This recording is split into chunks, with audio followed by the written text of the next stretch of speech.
A diploid organism is heterozygous for 4 loci. How many types of gametes can be produced? Now students, heterozygous for 4 loci. So all diploid organism will have 2 sets of a same allele. For example, if we take this T represents for the tall character. If the character is height, this character comes into alternative form, tall and dwarf. So tall is represented by capital T and dwarf is represented by small t. Now if a plant has 2 copies of a tall gene, then it is called homozygous. If a plant has 1 copy of tall gene and 1 copy of a dwarf gene, then it is called a heterozygous condition. Now in this question they have given there's a diploid organism and it is heterozygous for 4 loci. So this is one trait. So each allele will have a common loci on a homologous chromosomes. So similarly, for a 4 loci, the heterozygous condition would be like this. Now let us take an example. So A and A. So this is dominant and recessive. It is present in heterozygous condition.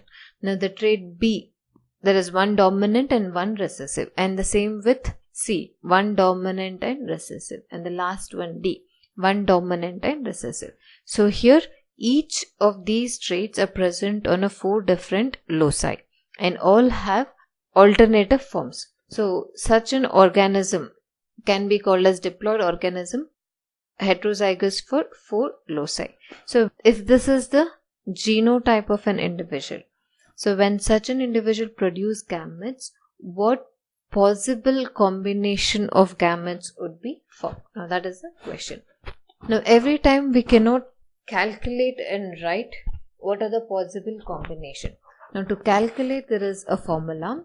The formula for calculating the gametes for diploid organism is 2 to the power of n.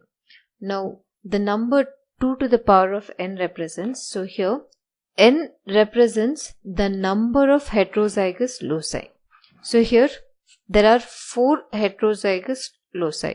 So if we write 2 to the power of 4 and calculate the value, so 2 into 2 into 2 into 2, the value is 16. So 16 possible gametes can be formed.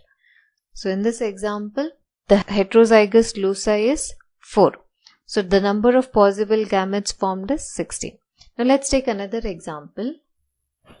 Now here there are 3 characters considered. Out of these, only 2 are heterozygous, the other one is homozygous. Now to calculate the different types of gametes formed, we will write 2 to the power of n.